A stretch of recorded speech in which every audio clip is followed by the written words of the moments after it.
Bonsoir à tous, soyez les bienvenus dans cette nouvelle édition d'information. En suivant PP News, vous avez l'opportunité de gagner une recharge d'une valeur de 5 000 francs CFA.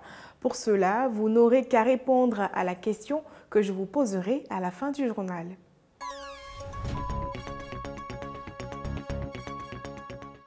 Régulièrement impliqués dans les accidents de la route, les motocyclistes n'ont pas toujours bonne presse. À leur loup passif, on dénote le manque de respect des règles élémentaires de conduite et l'absence quasi systématique de protection. C'est pour battre en brèche un tel constat que Aka Martin s'évertue à travailler en tant que moniteur dans une auto-école. Allons-y à sa rencontre. Nous sommes ici à Bobo Kennedy, à quelques 100 mètres de l'auto-école du monastère. Dans cette auto-école, on retrouve des formateurs tels que Aka Martin, lui spécialisé dans les engins à 2 roues comme les motos. Il nous explique à quoi peut ressembler une journée avec lui. Je suis formateur moto à l'auto-école monastère. À l'auto-école monastère, tout ce qui est comme moto, les gens apprennent l'examen pour obtenir un permis de moto. Donc, je suis là comme un formateur.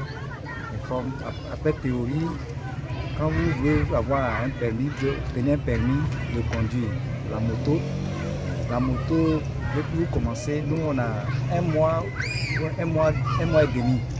Ensuite, vous précipitez votre visite médicale. Voilà, en 2 semaines, après visite médicale, en 2 semaines, que l'État vous prend en compte que vous êtes inscrit dans une auto-école, vous pouvez avoir un permis de conduire. Donc après les 2 semaines de théorie, on va vous programmer pour l'examen de théorie au plateau.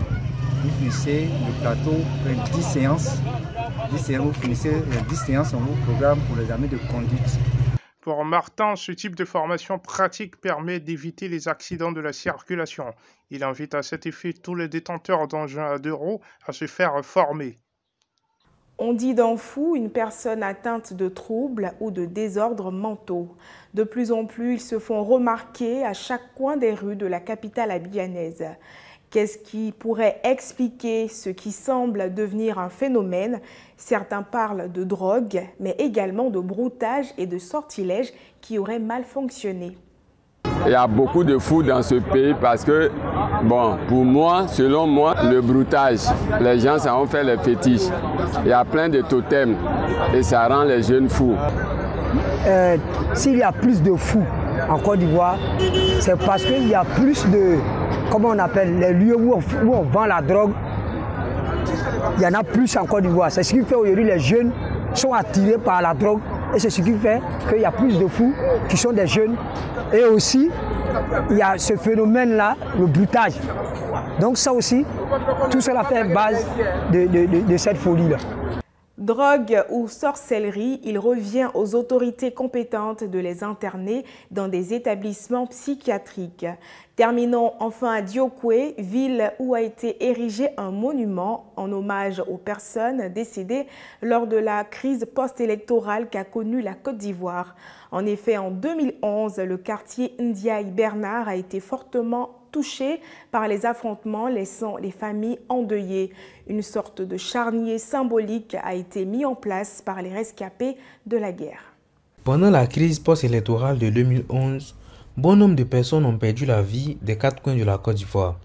Mais ce qui retenait l'attention le plus est ce qui s'est passé au quartier Ndiaye Bernard de Diokwe. Un charnier a été mis en place pour accueillir les corps des morts. Monsieur Do Philippe et ses amis nous en parlent. Depuis 2011, il y a eu ce drame-là. Des gens qui sont entrés dans le quartier, qui ont commencé à fusiller, macheter les gens. Et nous tous, nous avons fui même du quartier, nous sommes partis, chacun allait de son côté se cacher. C'est ceux qui n'ont pas eu la chance qui sont morts. En tout cas, il y a eu trop de morts. C'est depuis ce temps-là, après la brousse, notre cachette, nous autres, nous les vivants, nous sommes rentrés à la mission catholique. Donc c'est de la mission catholique, l'ONICI venait ramasser les corps par l'intermédiaire de Croix-Rouge Et c'est là qu'ils ont fait ces fosses-là. Pour nous, on a fait là, comme un monument de voilà, symbolique de nos parents tombés dans la guerre. Les orphelins, tous ceux qui ont leurs parents tombés depuis cette date-là, qui sont là, participent à l'entretien. Un jour, John Kennedy a dit « L'humanité devra mettre un terme à la guerre ou la guerre mettra un terme à l'humanité ». Refermons ce chapitre avec la question du jour. De quel type d'engin Aka Martin est-il moniteur dans une auto-école? Bonne chance à vous, chers abonnés. Rendez-vous demain, même heure, même fidélité.